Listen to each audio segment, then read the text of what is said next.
Hi, my name is Phạm Bạch Minh Hoàng and I'm originally from Vietnam and I'm currently a postgraduate student at Nottingham Trent University.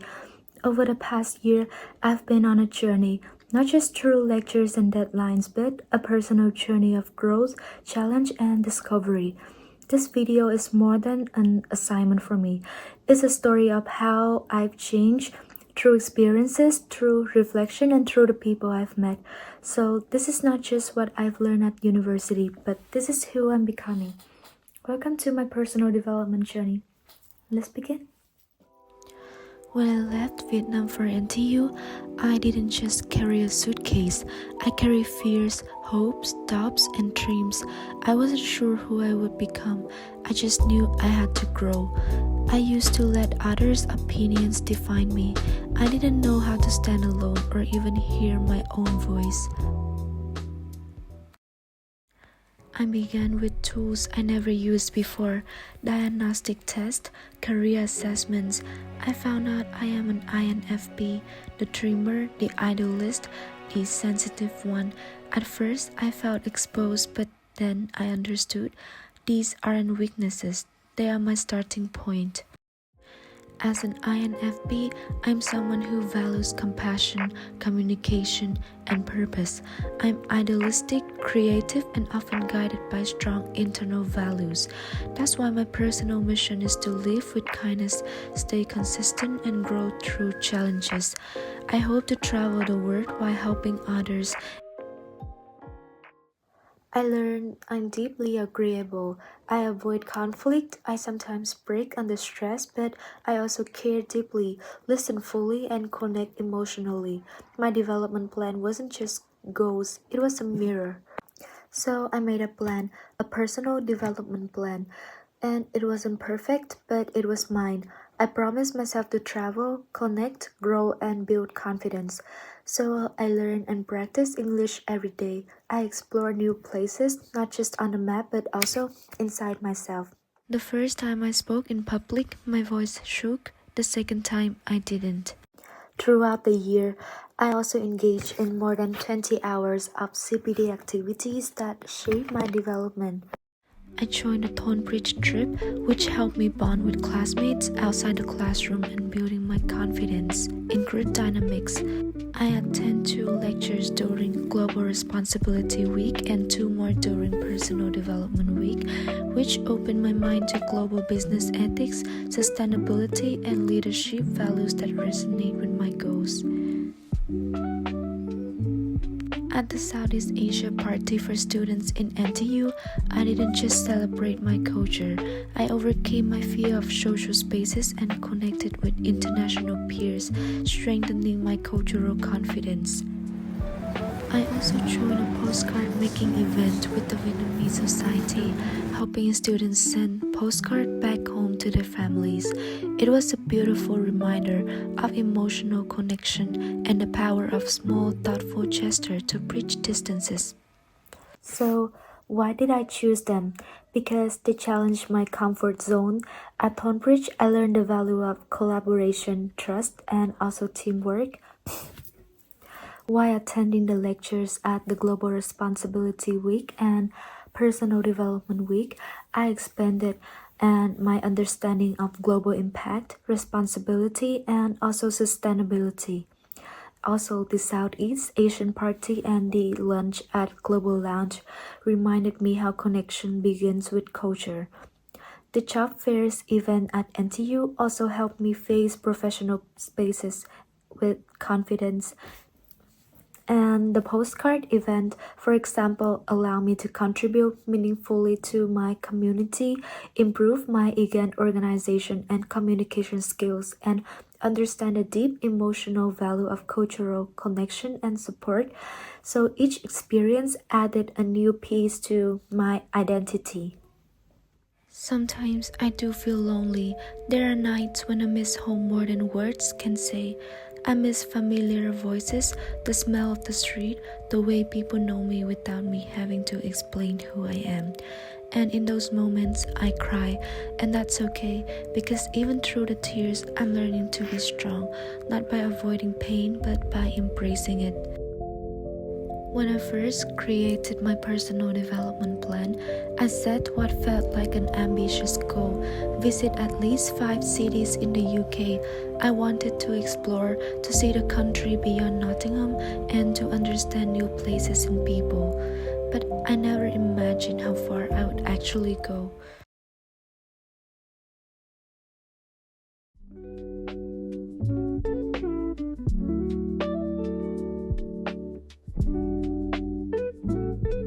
From the historic streets of Lincoln to the cultural vibes of Manchester, the romantic charm of Bath, the academic grace of Oxford, and the breathtaking landscape of Snowdonia, I didn't just meet my goal, I tripled it. I wandered through Edinburgh's hills, walked through shores of Dunbar, hiked through Hathersage, and stood in cathedrals of York and Canterbury. Each trip wasn't just about sightseeing, it was about reclaiming confidence. Every train ticket that I booked, every solo walk I took was an act of independence, an act of self-love. Some cities were quiet and peaceful, some were loud and full of strangers, but in all of them, I was growing.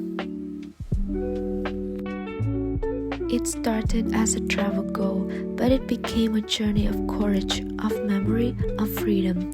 Looking back at these photos now, I don't just see places, I see proof that I did more than plan, I live. Also, when I first came to the UK, I was honestly a bit scared. Everything was new: the people, the language, the culture. I remember wondering, how am I going to make friends here? I'm not the loudest person in the room, and starting conversations used to feel really intimidating. But little by little, that changed. I pushed myself to show up, even when I was nervous. And I joined a lot of events and always said yes when classmates invited me for a walk or a quick meal.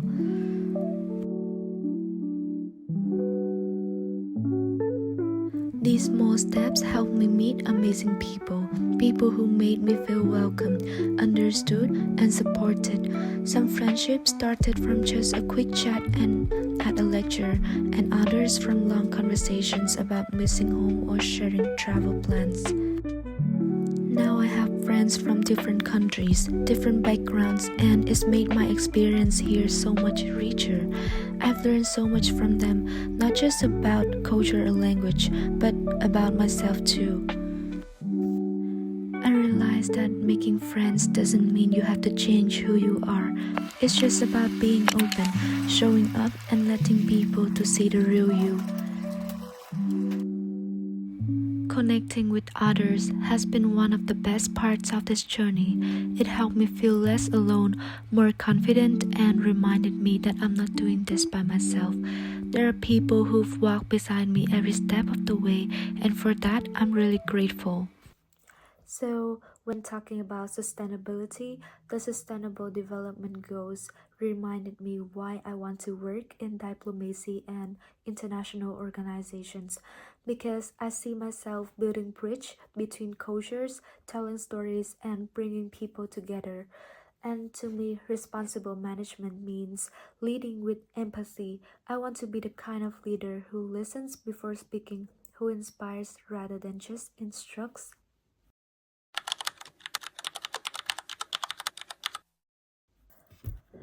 So, my understanding of the UN Sustainable Development Goals began through NTU's Global Responsibility Week, where I attended lectures that focus on ethical leadership and social responsibility. I deepened this knowledge by attending the lectures at NTU, exploring UN resources, reports, and also student-led sustainability initiatives. This allowed me to critically examine how global goals are interconnected, and especially SDG 4, which is the quality education, and SDG 17, which is the partnerships for the goals, which align with my aspirations to promote inclusive education and cross-cultural collaboration. Also, I believe that sustainability isn't just about a planet, it's about people. is how we treat each other, how we manage resources, and how we speak for those who can't. Uh, if I have an opportunity to work in consulate or global organization, I want to go beyond reports. I want to build communication campaigns that connect emotionally with communities, and not just we care about education, but stories from the classroom. Not just we support equality, but creating platforms for those whose voices has never been heard, because real change happens not just in policies but in people.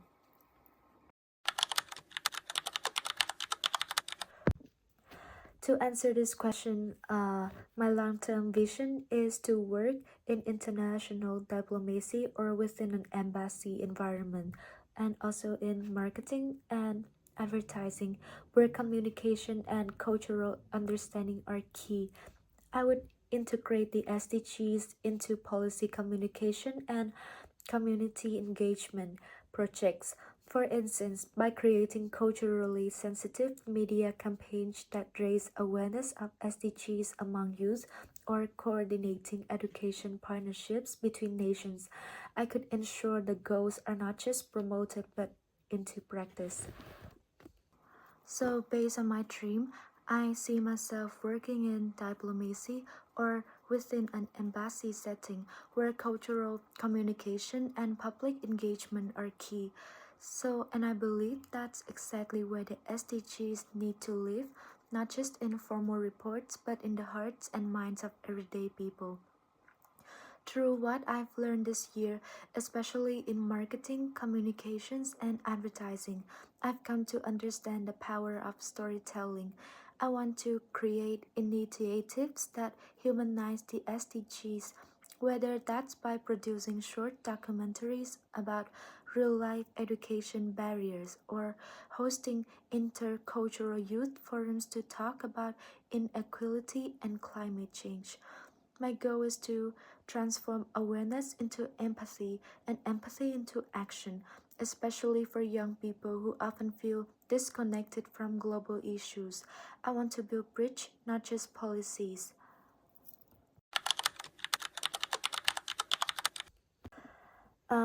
For me, responsible management means making decisions with integrity, foresight, and compassion. It's about balancing business objectives with social and environmental responsibility. In today's interconnected world, this approach fosters long term trust and resilience. A responsible manager leads with transparency, empowers the team, and ensures every action reflects core values.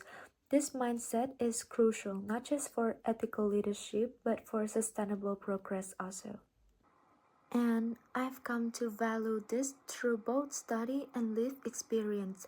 In group projects, I have noticed that when we focus only on the outcome, we miss the value of collaboration, fairness, and learning. But when we lead with transparency and purpose, the results feel more meaningful and the people involved feel more respected.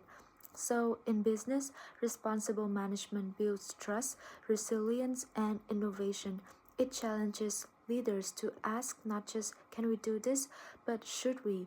It aligns deeply with my personal values, which are compassion, consistency, and strength, and is the kind of leadership I aspire to practice. So, I believe the top three qualities of a successful manager are emotional intelligence, adaptability, and strategic communication. Emotional intelligence helps leaders understand and support the team.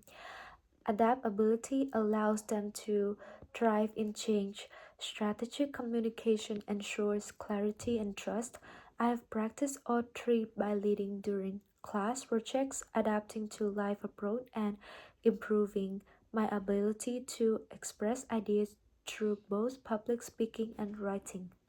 So, in addition, adaptability also became a personal theme for me this year because moving to a new country, learning in a new language, adjusting to a new system, nothing was familiar. At first, I resisted the discomfort, but over time, I started to see change not as chaos, but as a challenge. I learned to let go of perfect plans and instead stay present, think creatively, and adjust with grace. That's what leaders do. They bend without breaking.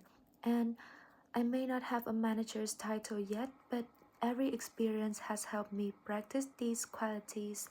I'm learning to lead not from above, but alongside, with heart, with humility, and with a clear sense of who I want to be.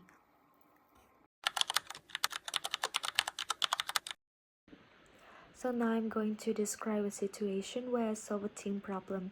And that situation occurred on our very first group project at NTU. And one team member in our group unexpectedly withdrew from the course without informing anyone. And this sudden departure created a significant gap in our workload and caused confusion among the rest of the group, putting us under pressure to reorganize and meet upcoming deadlines. I had to take initiative to reassess our group's workflow, reassign responsibilities, and keep the remaining members motivated and aligned to deliver the final output on time. So I quickly initiated a team meeting where we discussed the new workload distribution openly and collaboratively. I also took on a leadership role in restructuring our project plan, ensuring that everyone had a manageable share of tasks and that communication stayed strong within the group. And the team dynamic improved, the projects were submitted. So as a result, the project was submitted on time, and our final grade reflected strong collaboration and communication between us. So, thank you for watching my journey, and thank you to those who believe in me. Thank you to the person I was, and most of all, thank you to the person I'm becoming. Before I end, I want to say a heartfelt thank you to my personal mentor. Your guidance and support have meant a me.